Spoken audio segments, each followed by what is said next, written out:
Oke, saya harap kalian sudah belajar ya tentang Richard Feynman dan yang paling penting terutama tentang bagaimana Richard Feynman belajar yang dikenal dengan nama Feynman Technique. Kalian bisa baca lebih lanjut tentang Richard Feynman. Dia adalah Nobelis Fisika dari Amerika. Dia seorang fisikawan teoritis yang memenangkan hadiah Nobel tahun 1965 atas pekerjaannya dalam quantum electrodynamic bersama dengan Swinger dan Tomonaga. Sesi kali ini kita nggak akan bahas quantum electrodynamic, itu terlalu advance buat kalian. Tapi menurut Feynman kita harus start dari konsep-konsep yang sederhana yang sudah jadi pengetahuan kita, yang sudah pasti. Kita akan bahas dari konsep yang paling awal. Kalian nonton film Knowing nggak? Di film itu, alien datang ke bumi, pengen menghancurkan bumi, end of the world. Dan mereka ingin menyelamatkan dua anak kecil, satu laki-laki dan satu perempuan.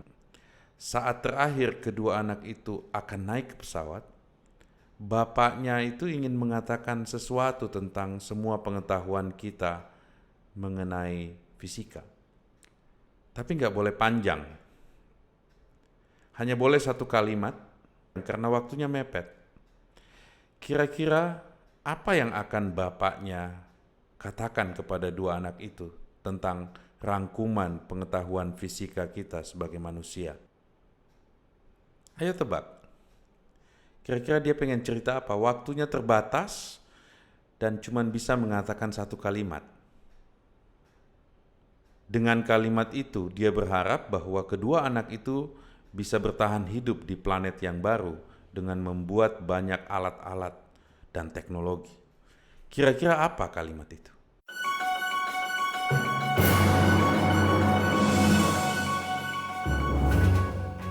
Menurut Richard Feynman, kalimat itu harusnya adalah semua benda terdiri dari atom. Ini sering disebut dengan hipotesa atomik atau fakta atomik. Tidak usah terlalu peduli dengan pemilihan katanya, tapi yang penting artinya. Jadi Feynman mengajarkan kedua anak itu bahwa semua benda itu terdiri dari atom. Hanya satu kalimat. Feynman tahu bahwa memang semua benda terdiri dari atom. Dan atom-atom itu selalu bergerak, terus-menerus bergerak kayak bola biliar yang terkumpul dalam satu wadah. Bola-bola itu terus bergerak membentuk materi yang kita punyai sekarang. Berbekal dengan pengetahuan bahwa semua benda-benda itu terdiri dari atom, sebenarnya apa yang diharapin Feynman ya? Feynman berharap kedua anak itu imajinasinya akan terus berkembang untuk menggali informasi dari satu kalimat yang dia katakan, yaitu bahwa semua benda terdiri dari atom. Dia juga berharap mereka akan terus mencari tahu tentang apa itu atom. Ayo kita bayangkan sedikit tentang apa yang dikatakan Feynman itu. Bentar, kita ngopi dulu ya. Sambil mikir, Feynman bilang semua benda itu terdiri dari atom. Bagaimana dengan kopi? Kalau kita punya mikroskop nih ya, kita lihat, kita besarkan intip masuk ke dalam air kopi, apa yang kita lihat di dalamnya? Di saat kita membesarkannya 1000 kali, 1 juta kali, 1 miliar kali, kira-kira apa yang kita lihat di dalamnya? Kita akan melihat pertama-tama namanya paramesia, kumpulan molekul-molekul, ya. Jadi biji kopi yang ditumbuk dihaluskan menyatu dengan air. Tapi air itu apa ya? Air itu kan terdiri dari oksigen dan hidrogen. Pernah dengar kan? H2O. Jadi molekul air itu adalah gabungan 2 atom hidrogen dan 1 atom oksigen. Ya. Seperti kayak ada 2 jenis bola biliar. 1 bola biliar untuk oksigen dan 2 bola biliar untuk hidrogen. Coba kita ilustrasikan, kita cari animasi yang bisa jelaskan kopi ini. Seperti kata Feynman. Ada satu tools yang akan kita gunakan, kita akan main-main dengan tools ini untuk mencari tahu lebih lanjut tentang apa yang dikatakan Feynman, bahwa semua benda terdiri dari atom. Oke, ini toolsnya, Interactive Molecular Dynamics. Kita set dulu, anggaplah molekul airnya berwarna merah. Setelah itu backgroundnya kita kasih warna putih. Jadi anggap molekul-molekul air ini di dalamnya terdiri dari 3 atom, 1 atom oksigen, 2 atom hidrogen, tapi kita gambarkan jadi satu bola aja berwarna merah. Atom itu ukurannya kecil sekali, sekitar 1 atau 2 kali 10 pangkat minus 8, atau kita sering sebut dengan nama Armstrong satuannya. Jadi sekitar 1 sampai 2 Armstrong ukurannya. Kebayang nggak angka itu, 10 pangkat minus 8 cm? Cara gampang ngebayanginnya, anggap kalian pegang sebuah apel.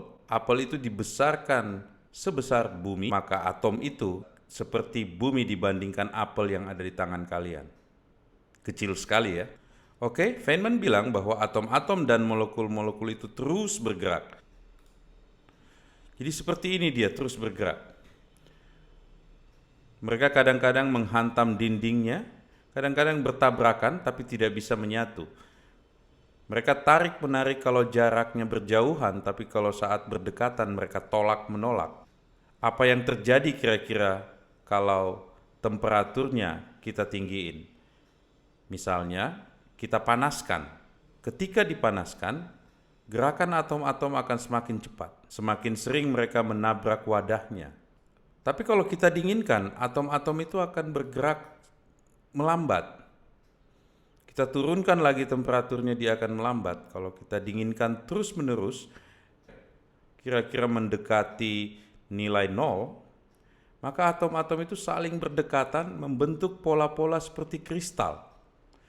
Ini kita sebut crystalline array. Dia tidak bisa lagi bergerak bebas, tapi dia cuma bervibrasi atau bergetar di posisi crystalline array. Ini yang terjadi pada saat air kita dinginkan mendekati 0 derajat Kelvin, itu dia akan diam membentuk es, membentuk benda padat.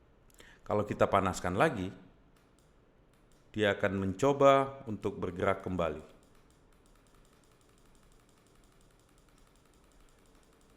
Setelah energinya cukup untuk melepaskan diri, dia berubah dari es kembali menjadi air. Kalau dipanaskan sepanas-panasnya, dia bisa pecah dan menguap menjadi uap. Coba kita dinginkan lagi.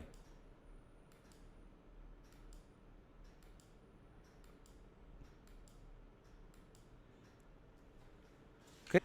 Jadi molekul-molekul air itu awalnya bergerak bebas, tapi kalau didinginkan secara terus-menerus sampai suhunya mendekati 0, mereka akan memadat membentuk es. Dan kalau didinginkan terus mendekati 0, dia akan terus memadat menjadi kristal es yang sangat keras, membentuk pola-pola kristal di mana posisi molekul-molekul itu diam tapi bergetar. Oke, menarik banget kan? Tertarik nggak untuk cari tahu lebih lanjut?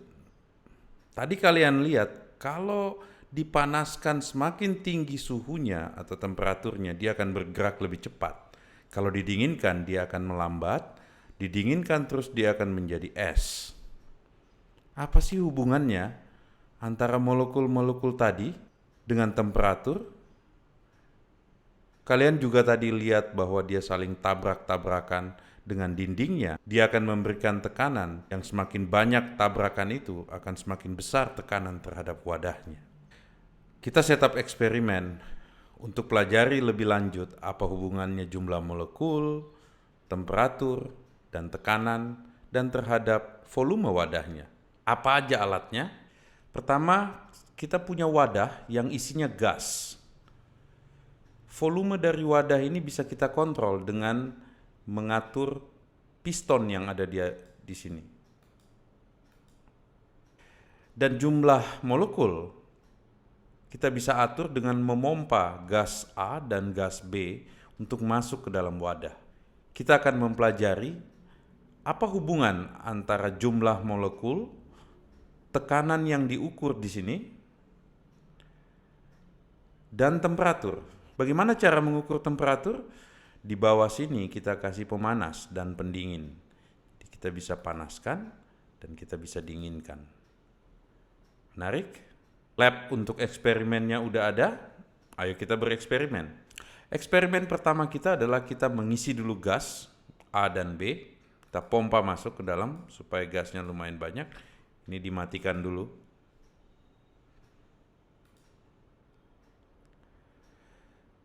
Semakin kita pompa banyak ke dalam, tekanannya semakin tinggi. Karena lebih banyak molekul yang bertabrakan dengan wadah atau dindingnya. Temperatur pun naik. Tapi coba kita dinginkan. Semakin melambat dan volume bisa kita kecilkan. Kita panaskan lagi. Dia akan bergerak semakin cepat. Kita bisa bermain-main dengan eksperimen ini untuk belajar lebih lanjut. Coba kita buat skenario sederhana di lab ini. Bagaimana kalau temperaturnya kita buat fix, jadi heat sama coolernya kita off. Setelah itu kita buang dulu semua gas. Kita masukkan sejumlah gas dari awal. Apa yang terjadi? Tekanannya naik. Semakin saya tambahin gasnya, tekanan semakin naik. Saya tambahkan terus, saya tambahkan terus, saya tambahkan terus, dia mencapai limit. Kalau kita teruskan, dia akan meledak. Apa yang kalian lihat? Dengan bertambahnya jumlah molekul masuk dengan temperatur yang tetap, tekanan menjadi naik. Artinya, tekanan di sini itu sebanding dengan jumlah molekul. Apa yang terjadi kalau dari sini saya panaskan ini? Dia akan bergerak lebih cepat. Kalau saya dinginkan, temperatur akan turun dengan cepat. Volume pun akan turun dengan cepat karena banyak ruangan tersisa. Kalau saya panaskan lagi, temperatur dan tekanan naik.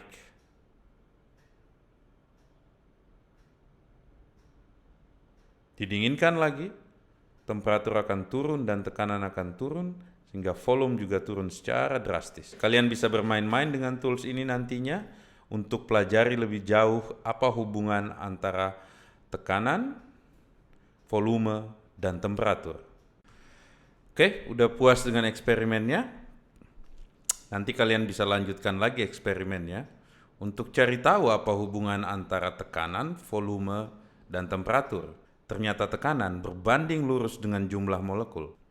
Semakin banyak gas yang kalian masukkan, semakin tinggi tekanannya. Tekanan itu dihasilkan oleh tumbukan antara molekul-molekul gas dengan wadahnya.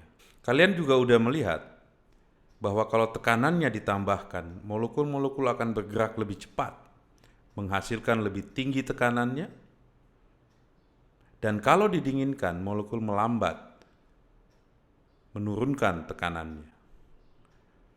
Hubungan antara tekanan, volume, dan temperatur tadi nanti akan kalian pelajarin waktu belajar termodinamika dan fisika statistik. Apalagi yang kalian pelajarin?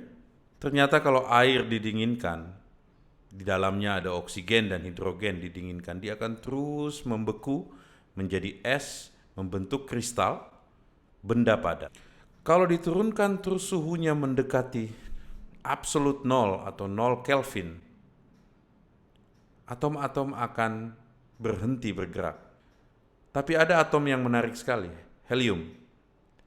Walaupun dalam absolut 0 atau 0 derajat Kelvin, atom-atom itu tetap bergerak. Kecuali tekanannya sangat tinggi, sehingga atom-atom itu terlepas dari ikatan molekulnya. Fisika masih banyak menyimpan misteri. Kita belum mengerti semuanya. Itu yang membuat fisika menarik untuk terus dipelajari. Link untuk molecular dynamic simulation dan lab eksperimen gas kalian ada di deskripsi video ini. Kalian bisa melanjutkannya dengan belajar sendiri.